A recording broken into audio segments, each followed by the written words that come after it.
हुजूर सल्लल्लाहु का इरशाद है कि 3 आदमियों की दुआ रद्द नहीं होती।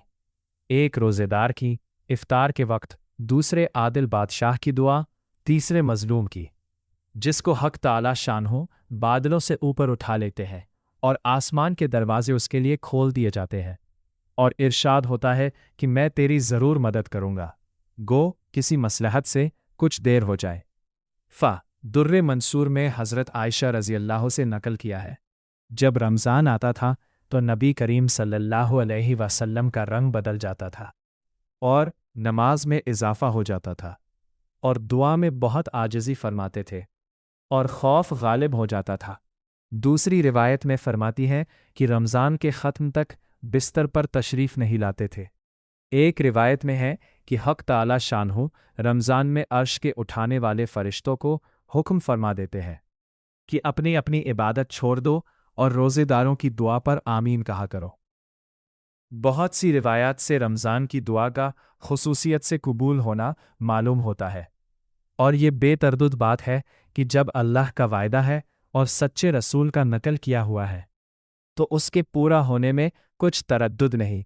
लेकिन इसके बाद भी बाज़ लोग किसी गरज के लिए दुआ करते हैं मगर वो काम नहीं होता, तो इससे ये नहीं समझ लेना चाहिए कि वो दुआ कबूल नहीं हुई, बल्कि दुआ के कबूल होने के माना समझ लेना चाहिए।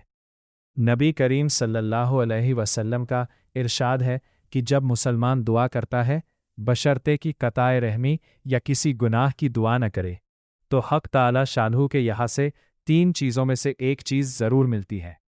या खुद वही चीज़ मिलती है जिसकी दुआ की, या उसके बदले में कोई बुराई मुसीबत उससे हटा दी जाती है, या आखिरत में उसी कदर सवाब उसके हिस्से में लगा दिया जाता है। एक हदीस में आया है कि क़यामत के दिन हक़ ताला शानहू बंदे को बुलाकर इरशाद फरमाएंगे कि ए मेरे बंदे, मैंने तुझे दुआ करने का हुक्म दिया था और उसके कबूल करने का वायदा किया था। तूने मुझसे दुआ मांगी थी? वो अर्श करेगा कि मांगी थी। इस पर इरशाद होगा कि तूने कोई दुआ ऐसी नहीं की जिसको मैंने कबूल न किया हो। तूने फ़लाँ दुआ मांगी थी कि फ़लाँ तकलीफ़ हटा दी जाए, मैंने उसको दुनिया में पूरा कर दिया था। और फ़लाँ गम के दफ़ा होने के लिए दुआ की थी, मगर उसका असर कुछ तुझे मालूम नहीं हुआ। मैंने इसके बदले में फ़लाँ अज़्व सवाब अब तेरे लिए मुतअय्यन किया। हुजूर सल्लल्लाहु इरशाद फरमाते हैं कि उसको हर दुआ याद कराई जावेगी और उसका दुनिया में पूरा होना या आखिरत में उसका एवज़ बतलाया जावेगा। इस अज़्व सवाब की कसरत को देखकर वो बंदा इसकी तमन्ना करेगा कि काश दुनिया में इसकी कोई भी दुआ पूरी न हुई होती कि यहाँ उसका इस कदर अज़्म मिलता। गरज दुआ निहायत ही अहम चीज़ है। इसकी तरफ से गफलत बड़े सख्त नुकसान और खसारे की बात है, और जाहिर में अगर कबूल के आसार ना देखे तो बददिल न होना चाहिए। इस रिसाले के ख़त्म पर जो लंबी हदीस आ रही है, इससे यह भी मालूम होता है कि इसमें भी हक़ ताला शानहू बंदे ही के मसालिह पर नज़र फमती है।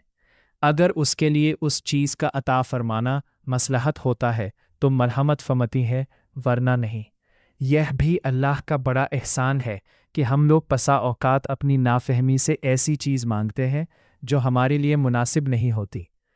इसके साथ दूसरी ज़रूरी और अहम बात काबिल लिहाज यह है कि बहुत से मर्द और औरतें तो ख़ास तौर से इस मर्ज़ में मुब्तला है कि बसा औकात गुस्से और रंज में औलाद वगैरह को बद्दुआ देते हैं।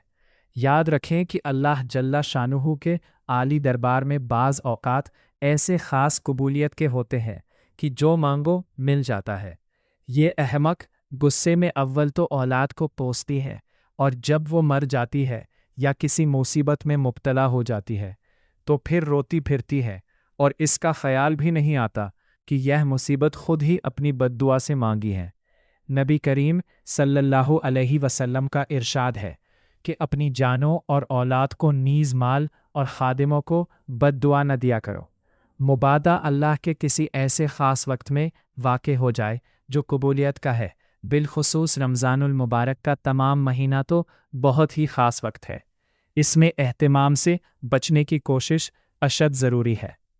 हज़रत उमर रज़ी अल्लाहु हुजूर अकरम सल्लल्लाहु अलैहि वसल्लम से नकल करते हैं कि रमज़ानुल मुबारक में अल्लाह को याद करने वाला शख्स बख्शाया है और अल्लाह से मांगने वाला नामुराद नहीं रहता। हज़रत इब्ने मसूद रज़ी अल्लाह की एक रिवायत से तरगीब में नकल किया है कि रमज़ानुल मुबारक की हर रात में एक मुनादी पुकारता है कि ए खैर के तलाश करने वाले, मुतवज्जे हो और आगे बढ़, और ए बुराई के तलबगार, बस कर और आंखें खोल। इसके बाद वो फरिश्ता कहता है, कोई मग़फ़िरत का चाहने वाला है कि उसकी मग़फ़िरत की जाए, कोई तौबा करने वाला है कि उसकी तौबा कबूल की जाए, कोई दुआ करने वाला है कि उसकी दुआ कबूल की जाए, कोई मांगने वाला है कि उसका सवाल पूरा किया जाए। इस सब के बाद यह अम्र भी निहायत ज़रूरी और काबिल लिहाज है कि दुआ के कबूल होने के लिए कुछ शराइत भी वारिद हुई हैं कि उनके फौत होने से बसा औकात दुआ रद्द कर दी जाती है। मिन जुमला इनके हराम ग़िज़ा है कि इसकी वजह से भी दुआ रद्द हो जाती है। नबी करीम सल्लल्लाहु अलैहि वसल्लम का इरशाद है कि बहुत से परेशान हाल आसमान की तरफ हाथ उठाकर दुआ मांगते हैं और या रब करते हैं, मगर खाना हराम, पीना हराम, लिबास हराम, ऐसी हालत में कहाँ दुआ कबूल हो सकती है। मुवर्रिखीन ने लिखा है कि कूफे में मुस्तजाबु दुआ लोगों की एक जमात थी। जब कोई हाकिम उन पर मुसल्लत होता तो उसके लिए बद्दुआ करते, वो हलाक हो जाता। हज्जाज जालिम का जब वहाँ तसल्लुत हुआ तो उसने एक दावत की जिसमें इन हजरात को ख़ास तौर से शरीक किया, और जब खाने से फारिग हो चुके तो उसने कहा कि मैं उन लोगों की बद्दुआ से महफूज हो गया कि हराम की रोज़ी इनके पेट में दाखिल हो गई। इसके साथ हमारे ज़माने की हलाल रोज़ी पर भी एक निगाह डाली जाए, जहाँ हर वक्त सूद तक के जवाज़ की कोशिशें जारी हों। मुलाजिमीन रिश्वत को और ताजिर धोखा देने को बेहतर समझते हो।